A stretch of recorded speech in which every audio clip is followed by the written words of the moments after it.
తొలగించాలి. ఓకే, రద్దు చేయాలి. జీవో ప్రకారం, మళ్ళీ జీవో ప్రకారం ఎంపికయ్యారు, ఇంకో జీవో ద్వారా తీసేయాలి. జీవో ద్వారా తీసేయకపోతే నువ్వు ఎప్పటిదాకా తీసేవో అప్పటిదాకా వాళ్ళకి జీతం ఇవ్వాలి. కోర్టుకు వీళ్ళు వెళ్ళి అడిగేటప్పుడు ఏముంటదంటే, మేము ఉద్యోగంలో ఉన్నాము, మాకు ఇంతవరకు జీతాలు వేయట్లేదు అని వేయాలి. ఇక్కడ ఇందులో చిన్న లాజిక్ ఏంటంటే, మాకు పని ఇవ్వలేదు, మేము ఉంటామో లేదో తెలియదు ఎట్ట అడగకూడదు. మాకు 3 నెలల నుంచి జీతాలు వేయట్లేదు ప్రభుత్వము అని వేసారనుకోండి, వీళ్ళు లేరు, వీళ్ళని మేము రెన్యువల్ చేయలేదు అని చెప్పింది అనుకోండి, అంటే ఆ వ్యవస్థను వద్దనుకుంటున్నట్టు.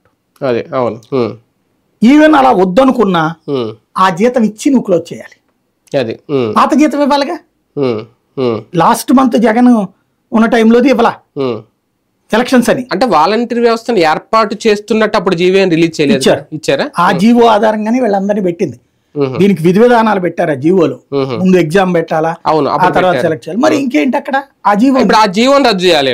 ఆ జీవోని రద్దు చేస్తూ ఇంకో జీవో ఇవ్వాలి. అలా ఇవ్వనంత వరకు వీళ్ళకి జీతం తీసుకునే హక్కు ఉంది. 10,000 రూపాయలు తీసుకునే హక్కు ఉండదు, 5,000 ఎన్నికల హామీ కాబట్టి.